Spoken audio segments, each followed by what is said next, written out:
All right, we're back at it again with another great training. Me and Patricia Sartini's here. She's great behind that camera.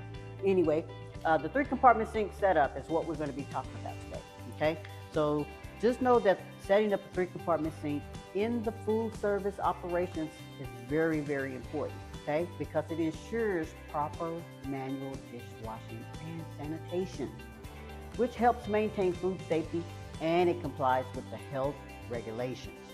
Now, each compartment has a specific role in the cleaning process. You're going to have a wash, rinse, and a sanitizer, even the air drying board. Okay, so let's go take a look at that. All right, so let's look at the first compartment sink. This compartment here is your wash sink. Okay, you want to make sure when you come in, you clock in, and you're ready to set this up, that you're washing the sink down with soap. Okay, the soap that I'm using is my pot and pan detergent. Okay, but you want to make sure that you're cleaning all the sinks. Okay, we don't know what came in last night. Sometimes we get little visitors, so we want to make sure it's really, really clean. And then after that, you want to make sure that you are actually rinsing your sinks. Rinse them down, rinse them down, rinse them down. Okay? There's no need to dry. But once these sinks are actually clean and you're ready to fill your sinks, you want to make sure that you fill it with enough water to submerge a full pan in. Okay? So a lot of times I go into kitchens and the sink, the water is way under the wash level, so your pan is not submerged in there, it's actually sitting at the bottom. So go ahead and fill it up, up to the line. That way you can submerge the pan all the way underneath it, okay? Where you're able to wash that pan really, really good. Okay? Make sure you wash it. Now, before you wash it, I did skip this, but I can go back to it. Make sure that all your food is scraped out of your pan before you put it in the wash water, because you can get this water really dirty with food, grime, things like that. And you don't want that, because you got to continue to wash other pans, right? So make sure you scrape it, all your food out. Then you want to wash it, okay, in your clean wash sink. That's your first compartment. Second compartment is going to be your rinse, okay? Same thing. You want to make sure that your water, if you have enough warm water in your rinse sink, so that you're able to submerge your pan fully. And what this sink does is it's going to take off the additional soap and detergent that may be left on the pan. The third sink is going to be your sanitizing sink. This is very, very important. Okay, anytime that you're setting up your sanitizing sink, you want to make sure that you are filling your water, cool water up to the line. Okay, it should be cool water. A lot of people think it's warm water. It is not. It's cool water. Fill it up to the line. Make sure you put your 1 package of sanitizing solution in here in the third sink, and then you want to make sure that you actually test it. Okay, and when you test it, make sure you got a SFS pack test strip kit. Okay, tear off about 1 inch, and then you test that water. Okay, you want to make sure you compare it to the back. Okay, it should be between 200 and 400 ppms. That stands for part per million. Okay, so make sure you test it. That way we're not having too much chemicals in here where it become toxic, or having too less where it's not effective when we are actually sanitizing our equipment. Okay, so make sure you got enough where you can submerge this pan. You want to make sure when you submerge your pans or your utensils, pots, things that you're utilizing in your kitchen for sanitizer, you want to make sure that it comes into contact with the sanitizing solution for at least 30 seconds. Okay, now good best practice to keep up with your 30 seconds is to have a clock or a time stopper that we carry in our kitchens from time to time, and put it here. Okay, once it hit 30 seconds, you're good.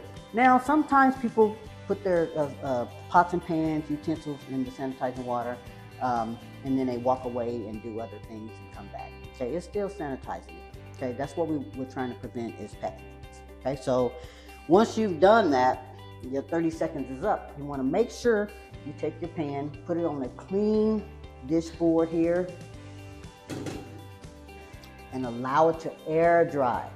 Okay, you never want to use a towel or any type of paper towel or any kind of towel to actually dry your equipment or your utensils. You want it to air dry. Okay, the reason why is because once we put the pans or utensils in the sanitizing water for 30 seconds, air drying is going to allow it to do what it's supposed to do, and that's sanitize. Okay, don't use the towels because you have a possible chance of recontaminating your pans, your utensils, pots and pans, things like that. Okay, so let it air dry. All right, so I'm going to have Anthony demonstrate how to get your sink set up, and see you in a bit. Take it over, Anthony. Hello everybody, today we're going to be covering our 3-compartment sink. We'll be talking about the setup and also the cleaning of the sink as well. First thing we're going to talk about is cleaning. We want to make sure that we wash, rinse, and sanitize all 3 sinks to ensure that there's no chemicals or anything that can harm our students while we're washing our dishes. Next thing we want to do is we're going to fill up our sink with hot water, and we will fill this water up to the line, to have the line, and we want to make sure that our water is at least 110 degrees. 110 degrees is essential and very critical because if our water is not reaching at least 110 degrees, we will not be able to wash our hands or do anything we have to set up in those sections. After you do that, you want to make sure that you put your chemicals in, and after that, agitate the water and record the temperature of that water.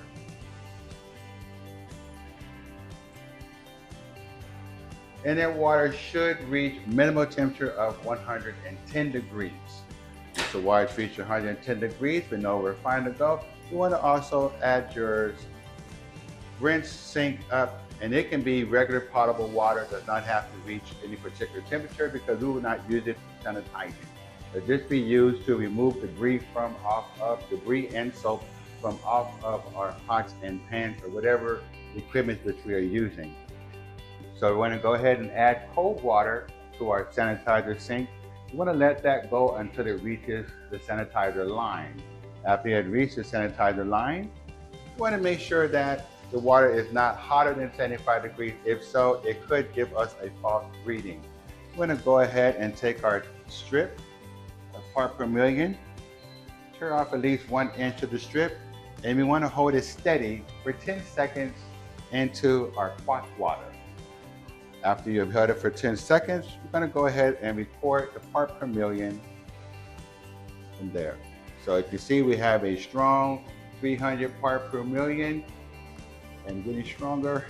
And then we're going to record our results onto the HACCP log. And then we're ready to perform our regular duties for today. All right, thank you, Anthony, for your demo. Good job. Now, something you should know and remember, even in kitchens with dishwashers, a 3-compartment sink is going to be required for backup for items that are not suitable for your dish machine, like your knives and blades, things of that nature, right? So you want to make sure that you're setting this up. Your dish machine ever goes down, you want to make sure that you're utilizing the 3-compartment sink because it is required by the health department, and they will look for it because guess what? You're going to have your sign on the dish machine that says out of order, right? So they're going to see that.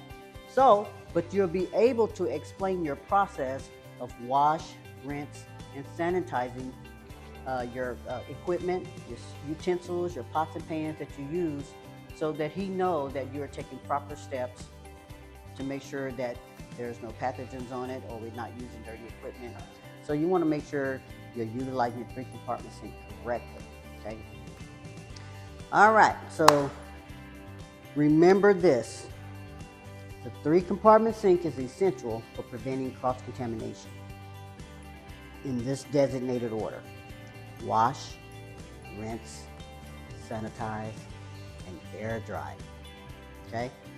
You must follow this sequence in order to wash your dishes, utensils, pots, and pans correctly.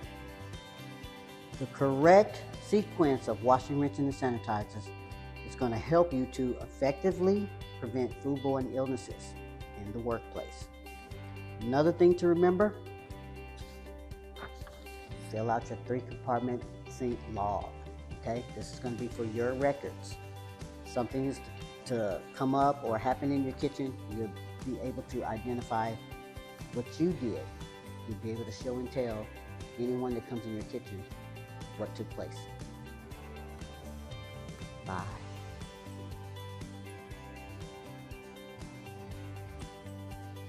Okay, so make sure you're. That's a blooper. And we're actually taking the proper steps to make sure that we are doing things right. Nah.